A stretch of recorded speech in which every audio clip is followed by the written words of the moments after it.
ప్రేక్షకులందరికీ నా నమస్కారం అండి. గత 3 రోజులుగా, ఇది 4వ రోజు అండి. గత 3 రోజులుగా మొట్టమొదటి రోజు నా గురించి, రెండవ రోజు యోగం గురించి ప్రవేశం, 3వ రోజు అష్టాంగ యోగం గురించి మనం మాట్లాడుకున్నామండి. ఈరోజు అష్టాంగ యోగం లోపల తపస్ అని ఒకటి ఉందండి. ఆ తపస్ అన్న దాని గురించి కొద్దిగా వివరణగా మనం తెలుసుకున్నాం. ఎందుకంటే ఇవాళ ప్రపంచంలో ప్రతి ఒక్క మనిషి తెలిసి నేర్చుకోవాల్సింది, నేర్చుకుని అవలంబించాల్సినటువంటి విషయం ఏమిటంటే తపస్సు అండి. సో ఈ తపస్సు అని మెడిటేషన్ అంటారు.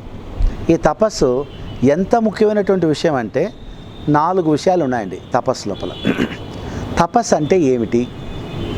మొట్టమొదటిది తపస్సు అంటే ఏమిటంటే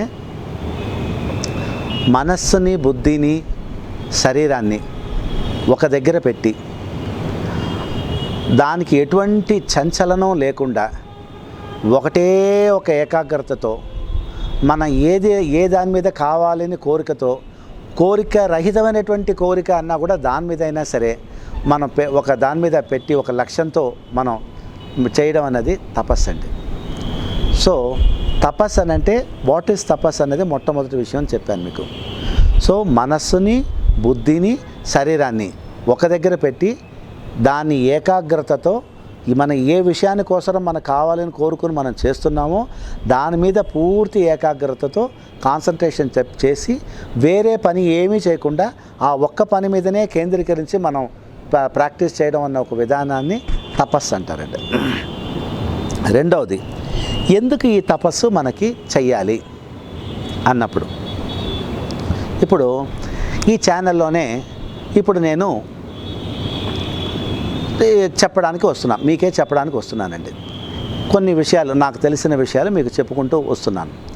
ఈ చెప్పుకుంటూ వస్తున్న విషయాలని నాకు ఎన్నో విషయాలు మనసులో ఉండొచ్చు, నేను నేర్చుకుని ఉండొచ్చు, ఎన్నో చేసి ఉండొచ్చు.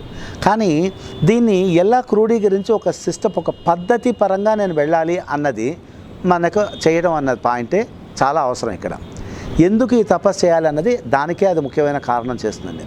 ఇప్పుడు ఒక ఉదాహరణకి ఇక్కడి నుంచి నేను మియాపూర్కి వెళ్ళాలి అని అనుకున్నాను అనుకోండి. మియాపూర్ అంటే ఇక్కడ నుంచి దగ్గరగా ఉంది, ఒక 2.5-3 కిలోమీటర్ల దూరంలో ఉందని అనుకుందాం. అంటే హైదరాబాద్ లోపల ఇక్కడ నుంచి ఒక 3 కిలోమీటర్లు ఉందంటే దీనికి 3 మార్గాలుగా వెళ్ళచ్చు. కానీ మనం ఏం చేస్తామండి, మన ప్రణాళికలో మనం ఏం చేస్తాం, ఒక ప్రణాళిక వేసుకుని ఏ దారంబడ మనం వెళితే చాలా తొందరగా ఎటువంటి అడ్డం లేకుండా మన యొక్క అవసరాన్ని బట్టి ఆ దారిని ఎంచుకుని ఆ దారి మూలంగా వెళతాము. అలాగే ఇక్కడ కూడా మనం ఒక డిసిప్లిన్, మనకి మనకంటే ముందర మహానుభావులు ఎంతోమంది చూపించి వెళ్ళినటువంటి ఒక బాటని వాళ్ళు ఎలాంటి ఒక డిసిప్లిన్ అంతా అవలంబించి దాన్ని ఆ పద్ధతి ప్రకారంగా వాళ్ళు నేర్చుకుని చేసి దానిలో వచ్చేటువంటి అనుభూతిని వాళ్ళు పొందుతూ ఇంకా ముందు వస్తున్న అనుభూతి అంతా కూడా పొందుకుంటూ ఎటువంటి వేరే మార్గానికి ఎక్కడ మనసుని పోనివ్వకుండా కేంద్రీకరించిపోకుండా చేసుకుంటూ వెళ్ళారో వాళ్ళు వెళ్ళినటువంటి మార్గాన్ని అందరు ఇంతమంది వెళ్ళి చేరే వాళ్ళ ఆ గోల్ని అల్టిమేట్గా పొందారు కనుక మనం కూడా ఆ మార్గాన్ని అవలంబించుకుంటూ వెళ్దాం.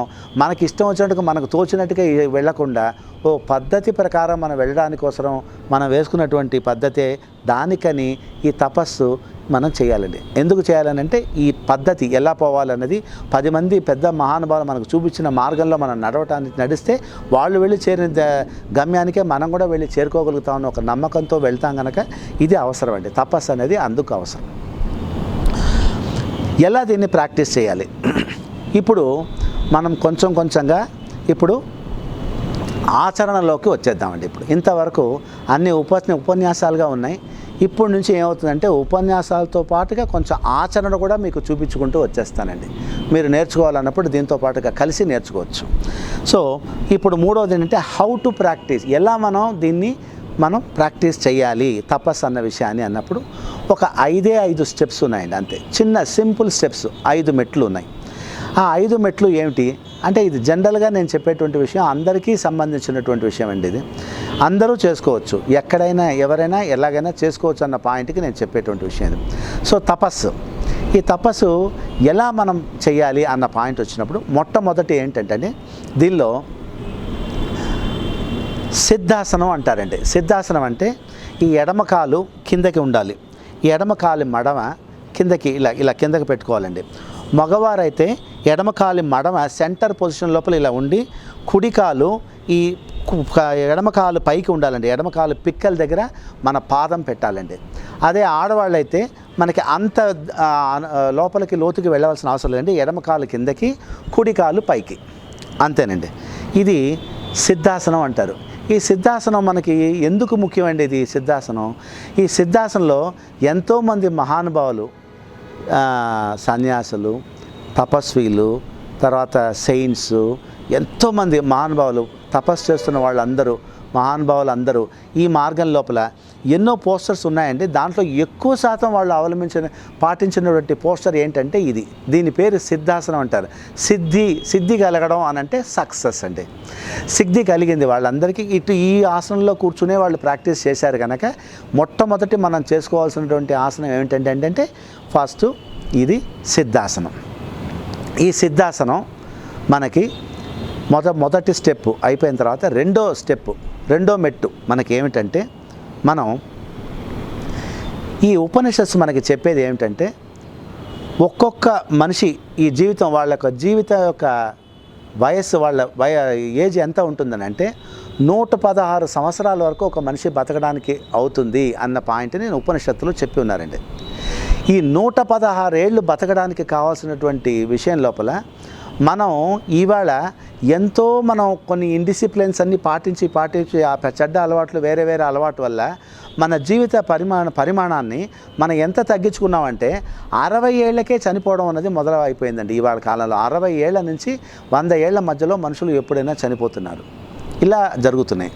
సో 60 ఏళ్ళకే మన చనిపోవడం అనేది జరుగుతోంది కనుక అది 116 ఏళ్ళ వరకు వెళ్ళాలంటే నేను చెప్పబోయే విషయం కాదండి, పెద్దలు చెప్పినటువంటి విషయం నేను మళ్ళీ చెప్తున్నాను.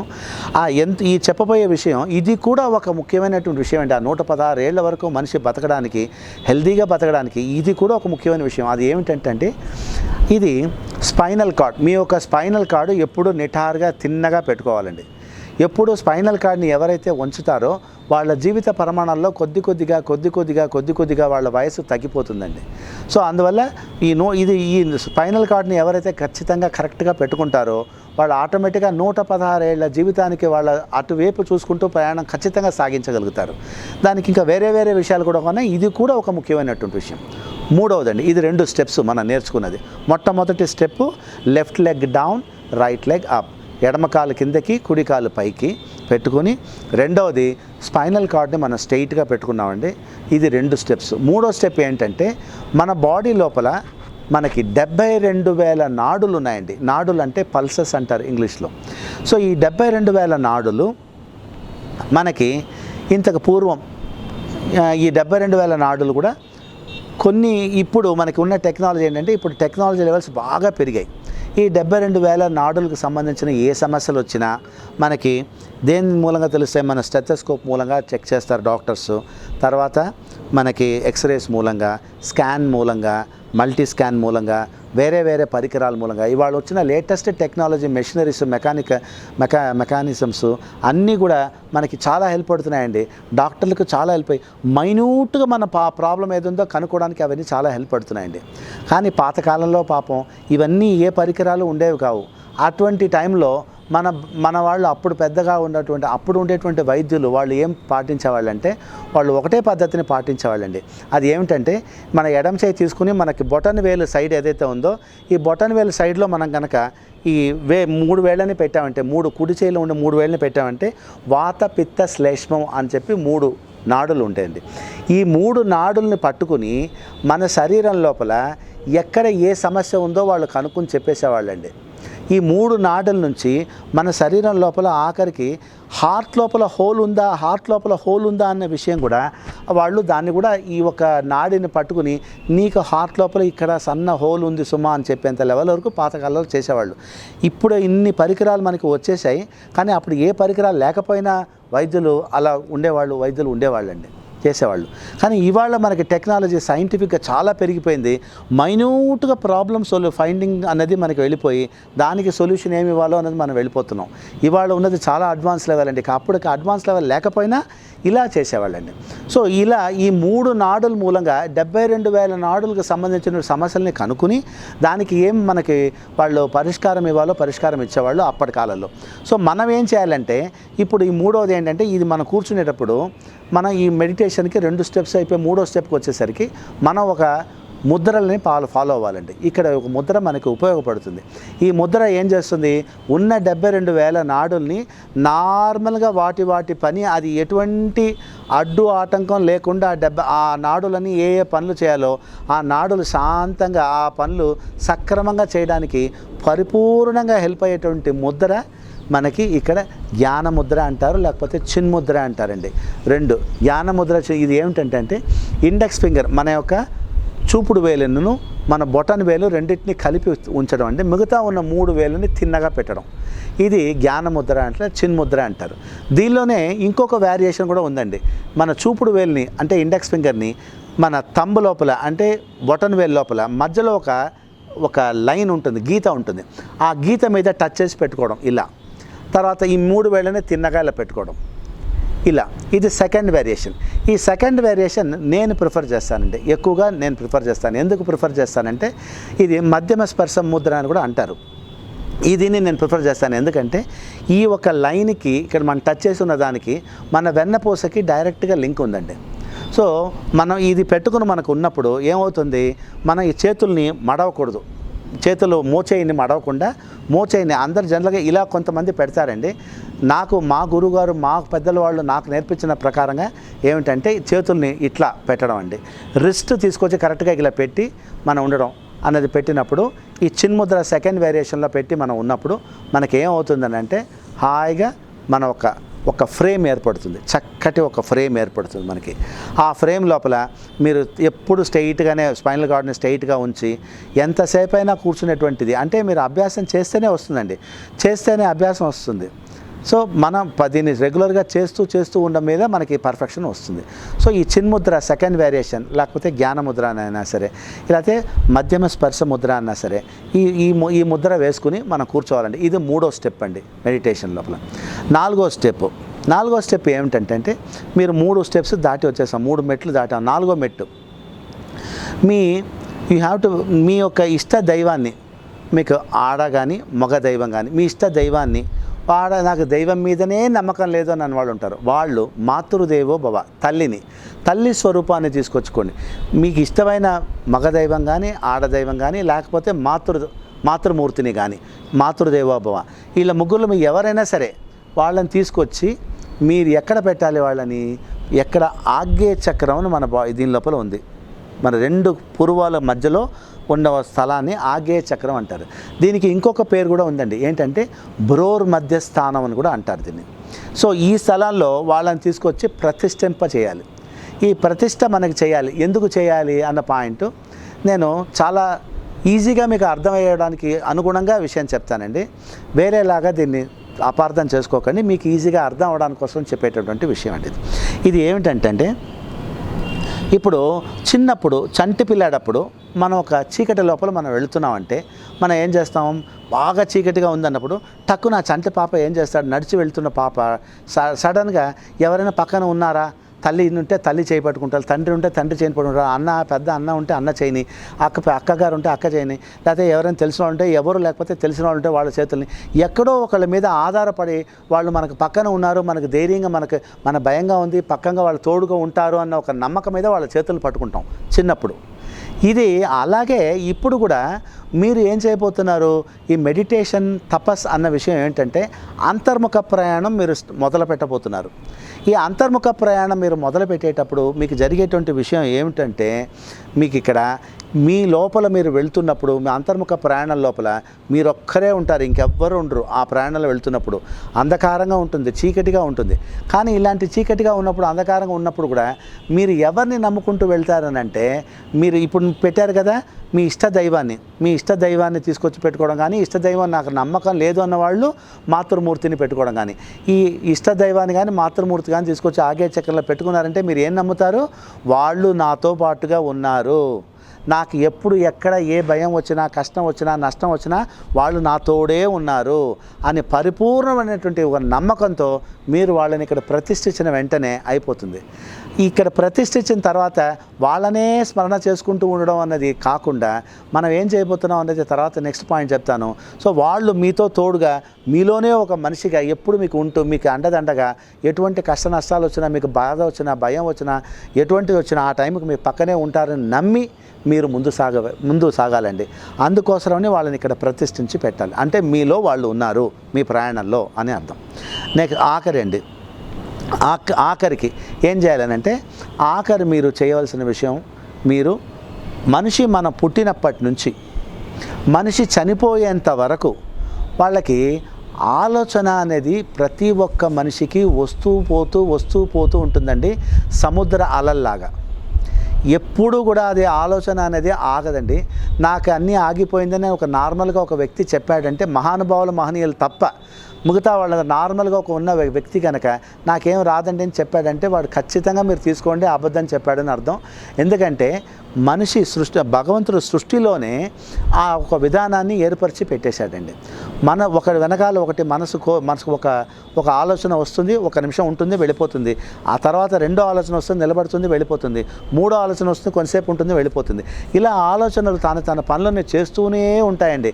సముద్ర పాలలు ఎలాగైతే ఆగకుండా వచ్చిపోతూ ఉంటాయో అలాగే మీ మనసులో ఆలోచనలు కూడా వచ్చిపోతూ వెళ్ళడం అనేది ఎప్పుడు జరుగుతూనే ఉంటాయండి, అది ఎప్పుడు ఆగదండి. కానీ మనం చేయగలిగిన పని ఏమిటంటే 2 స్టెప్స్ దానిలో మనం ఎక్కాల్సి ఉంటుందండి. 3వ మెట్టు మనం గమ్యం చేరుకుంటాం. 2 పద్ధతులు, 2 స్టెప్స్ మనం ఎక్కాల్సి ఉంటుంది. మొట్టమొదటి స్టెప్పు అది ఈ ప్రపంచానికి ఉపయోగపడేటువంటి స్టెప్పు. ఈ మొట్టమొదటి స్టెప్పుని మనం పర్ఫెక్ట్ చేసుకున్నాం అనుకోండి, ప్రపంచంలో మన నడవడిక ఎలా చేసుకుంటాం అంటే ఈహంలో ఎలా నడుచుకోవాలనేది మనకి పర్ఫెక్షన్ వచ్చేస్తామండి. తర్వాత 2వ స్టెప్ ఏంటంటే పరంలో ఎట్లా మనం నడుచుకోవాలి అన్నది విషయం 2వ విషయంలో వస్తుందండి. ఆ 2వ విషయాన్ని దాటామంటే మనం పరబ్రహ్మ స్వరూపంతో కలిసిపోతాం, మన లోపల ఉండే పరబ్రహ్మ స్వరూపాన్ని మనం తెలుసుకుంటాం ఎలాగైనా మీరు అనుకోండి. సో ఇలా ఇది 3 పద్ధతులుగా ఉంటాయి. మొదటి స్టెప్ లోపల ఏమిటంటే మనకి ఈ యొక్క ఆలోచనలు ఏదైతే మనసు లోపలికి వస్తున్నాయో మొట్టమొదట మనం ఒక పని చేస్తూ ఉంటాం. ఈ జీవితంలో మనం ఒక పని చేస్తున్నాం. ఆ పని ఏదైనా అనుకోండి, మీరు ఒక పిల్లాడు టీచర్ దగ్గర పాఠం వింటున్నాడు. వింటున్నప్పుడు వాడికి మనసంతా అక్కడే ఏకీభవించి ఉండాలి. అలా కాకుండా మనసు ఎక్కడికో వెళ్ళిపోయి ఇలా శరీరం మాత్రం ఇక్కడ ఉండిందని అనుకోండి, ఏమవుతుంది? ఇక్కడ ఆలోచన మార్గం ఒక దగ్గర ఉంది, క్రియ అనేది ఒక దగ్గర ఉంది. ఈ ఆలోచన క్రియ 2 కలవకపోతే వాడు శరీరం మాత్రమే అక్కడ ఉంటుంది, కానీ ఆలోచన మాత్రం ఎక్కడో ఉంటుంది. వాడు ఏదేని గురించో ఆలోచన చేస్తుంటాడు, టీచర్ ఏమో ఇక్కడ పాఠం చెప్తుంటారు. అప్పుడు వాడు ఏదాన్ని వాడు లోపల తీసుకోగలుగుతాడు? మనసు ఏదాన్ని తీసుకోలేకపోతుంది అప్పుడు. ఎందుకంటే మనసు ఎక్కడో ఉంది కనుక, మనసు ఎక్కడికో వెళ్ళిపోయింది. శరీరం మాత్రమే ఇక్కడ ఉంది, కళ్ళు చూస్తోంది, ఇంద్రియాలు పనిచేస్తున్నాయి, కానీ మనస్సు బుద్ధి మాత్రం ఎక్కడికో వెళ్ళిపోయింది. సో ఇదన్నీ కేంద్రీకరించి ఉండాలనంటే మనం ఏం చేయాలి? మొట్టమొదట ప్రాక్టీసు మనం ఏ పని అయితే చేస్తున్నామో ఆ పని మీదనే మనకి కేంద్రీకరించి 2వ ఆలోచన అనేది మనసు లోపల రాకుండా చేయాలి. దీనికి మనం చేయవలసిన విషయం ఏమిటంటే, ఈ ముఖ్యమైన విషయం ఏమిటంటే మనం ఆ యొక్క మనస్సు బుద్ధి అనే దాన్ని స్నేహం చేయాలి. ఫస్ట్ దాన్ని మనం నప్పించి ఒప్పించాలండి. మనస్సుని ఏం చేయాలి? నప్పించి ఒప్పించి నెక్స్ట్ ఇంకొక ఆలోచన వస్తుంటే, నీకని వేరే టైం నేను కేటాయిస్తాను బాబు, ఆ టైం వచ్చినప్పుడు నువ్వు నన్ను వచ్చి ఆ టైంలో నువ్వు డిస్టర్బ్ చేయొద్దు, కానీ ఇప్పుడు నేను ఒక పని పెట్టుకున్నాను, ఈ పని నాకు ఎటువంటి ఆటంకం లేకుండా నన్ను జరగడానికి నీ హెల్ప్ లేకపోతే నేను చేయలేను సుమా, నీకు ఖచ్చితంగా ఆ 2వ ఆలోచనకి నీకు నేను టైం ఇస్తాను, ఆ టైం వచ్చి చేస్తానని చెప్పి మీరు ప్రతి ఒక్క విషయాన్ని నప్పించాలి. ఎంత ఓపికగా మీరు నప్పించి ఒప్పించగలుగుతారో మీరు గెలవగలుగుతారు. ఎంత ఫోర్స్ఫుల్గా మీరు దాన్ని రిజెక్ట్ చేస్తారో అంత వేగంగాను అది మళ్ళీ 2 థాట్లుగా వచ్చి మీ మనసు లోపల కూర్చుని గట్టిగా కూర్చుండిపోతుంది. సో మనం చేయవలసింది ఏమిటి, దాన్ని ఎంత చక్కగా నప్పించి ఒప్పించి దాన్ని స్థిరపరిచి అయినంత వరకు రాకుండా దాన్ని మంచిగా జెంట్లుగా దాన్ని పుష్ చేయగలుగుతామో అంత సక్సెస్ మనకి దొరుకుతుంది. ఆ చేస్తున్న ఒక పని మీద మనం కేంద్రీకరించగలుగుతాం. మన ఆలోచన మార్గంను మన క్రియా మార్గం రెండూ కలిసినప్పుడు ఎవరైనా ప్రపంచంలో వాళ్ళు ఎక్సెల్ అవ్వగలుగుతారు. వాళ్ళు ఏ పని చేయాలనుకున్నా దానిలో టాప్ మోస్ట్ పొజిషన్కి వాళ్ళు వెళ్ళగలుగుతారు. ఎందుకంటే వాడి ఆలోచన అదే చేస్తుంది, వాడి క్రియా పని కూడా, వాడి శరీరం కూడా అదే దాని మీదనే ఉంది. రెండూ దాని మీదే ఉన్నప్పుడు ఏ పనైనా వాడు బ్రహ్మాండంగా చేయగలుగుతాడు. దానిలో సందేహమే లేదు, నిస్సందేహంగా వాడు సాధించగలుగుతాడు. సో ఇప్పుడు ఇలా మనం దానికోసం చేసినప్పుడు మొదటి మెట్టు ఏమిటంటే రెండో ఆలోచన రాకుండా ఆపుకోవడం, ఒకటే ఆలోచన మీద మనం ఉండటం అనేది.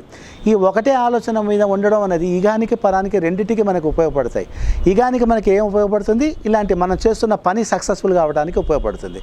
పరానికి ఏం ఉపయోగపడుతుంది, మనం వెళ్ళి భగవంతుల్లో కలిసిపోవడానికి, మన లోపల ఉన్న భగవంతుని తెలుసుకోవడానికి అనుకోండి, దానిలో కలిసిపోవడానికి పరానికి కూడా ఇదే ఉపయోగపడుతుంది. ఎందుకంటే ఒకటే ఆలోచన, నిర్మలత్వం, ఎప్పుడు పరమానందం, దాంట్లో ఉండిపోతాం.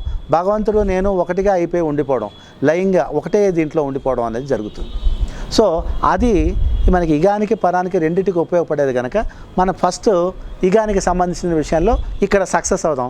తర్వాత అది కూడా రెండోది కూడా మనకి ఖచ్చితంగా లభిస్తుంది. అది కూడా మనం సాధించగలుగుతాం, ముందుకెళ్ళగలుగుతాం. మొట్టమొదట మన ఇది ఒక తాటుతో మనిషి ఉండడం, ఏ పని చేసినా ఆ పని మీద టోటల్గా కేంద్రీకరించి మన మనసుని బుద్ధిని పెట్టుకోవడం అన్న పాయింట్ని మాత్రం ఇప్పుడు కాన్సన్ట్రేట్ చేసి తర్వాత 2వ స్టెప్కి 3వ స్టెప్కి తర్వాత వెళదాం. సో ఇదండి 5 స్టెప్స్, ఈ 4 స్టెప్స్.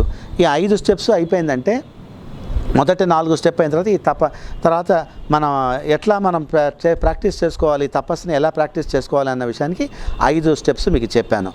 ఆఖరికి ఇంకొక స్టెప్ చెప్పి నేను ముగిచేస్తానండి. ఈ ఆఖరి స్టెప్ ఏమిటంటే ఇందులో ఎక్కడ మనం చేయాలి ఈ యోగాన్ని అన్నది చేసినప్పుడు, యోగం ఎప్పుడైనా సరేనండి ఎక్కువగా శబ్దం ఉన్న స్థలం లోపల మనకి యోగం మనకి ఫలించదండి. శబ్దం తక్కువగా ఉండాలి, సైలెంట్గా ఉండే స్థలం ఉండాలి. సైలెంట్గా ఉండే స్థలం అని చెప్పేసి వెంటనే మనం ఎక్కడో ఒక మంచి జలపాతం ఉన్న స్థలం దగ్గరికి వెళ్ళిపోయి హాయిగా ఉంది, కొండల మధ్యలో మనం కూర్చున్నాం జలపాతం మధ్యలో అని చెప్పి అక్కడ కూర్చున్నారనుకోండి, ఆ జలపాతంలో నీళ్లు పడేటువంటి చప్పుడు కూడా మీ యొక్క ఏకాగ్రతని భంగం చేస్తుంది. సో అక్కడ చేయకూడదు. సరే, ఈ తర్వాత ఇంకో సముద్ర అలల పక్కన వెళ్ళి అక్కడ నాకు చాలా బాగుందని చెప్పి అక్కడ కూర్చొని చేశారనుకోండి, అక్కడైనా అదే ఇది, ఆ అల వస్తూ ఉంటుంది, పోతూ ఉంటుంది, కొడుతూ ఉంటుంది, పోతూ ఉంటుంది, వచ్చినప్పుడల్లా మీ మనసు బుద్ధి సంచలనం అవుతూనే ఉంటుంది. సో అటువంటి స్థలాల్లో చేయకూడదు, ఎక్కువ చప్పుడు ఉన్న స్థలాల్లో చేయకూడదు, ఆ సముద్ర తీరంలో చేయకూడదు, జలపాతాల దగ్గర చేయకూడదు. ఎక్కడైనా చక్కగా ఎక్కడ ఎటువంటి శబ్దము లేకుండా ఉండేటువంటి ఒక స్థలాన్ని ఎంచుకుని, శుభ్రంగా ఉండేటువంటి ఒక స్థలాన్ని ఎంచుకుని, ఆ సేఫ్టీగా, అంటే ఇప్పుడు కొంతమంది అంటారండి నాకు అంటే పెద్ద పెద్ద మహానుభావులందరూ వాళ్ళందరూ వాళ్ళ శరీరం లోపల ఏది ఎట్లా వచ్చి కొరికి తినేసి ఉన్నా సరే అలాగే నేను కూర్చొని చేస్తూ ఉంటాను, నాకు దోమలు కుట్టినా సరే చీమలు కుట్టినా సరే అలాగే ఉండిపోయి చేస్తూ ఉంటారని చెప్పి మనం చేయడానికి పోతే మనం వాళ్ళని చూసి నిప్పులో చేపెట్టినట్టే అవుతుందండి. వాళ్ళు ఒక స్థాయికి వెళ్ళిపోయినటువంటి వాళ్ళు, మనం ఆ స్థాయికి వెళ్ళడానికి ప్రయత్నం పెడుతున్న ABCD ఆల్ఫబెటిక్లో ఉండేవాళ్ళం. సో మనం ఏం చేయాలి, ఇక్కడి నుంచి ఆ ప్రయాణం మనం వెళ్ళి ఒక స్టేజ్ వెళ్ళిన తర్వాత అది అవధూత స్టేజ్ అంటారు. ఆ స్టేజ్కి వెళ్ళిపోయిన తర్వాత అప్పుడు మీరు దేని గురించి మీరు ఆలోచన చేయరు, భగవంతుడే, మీరు శరీరమే మీకు సంబంధం లేకుండా ఉండే స్టేజ్.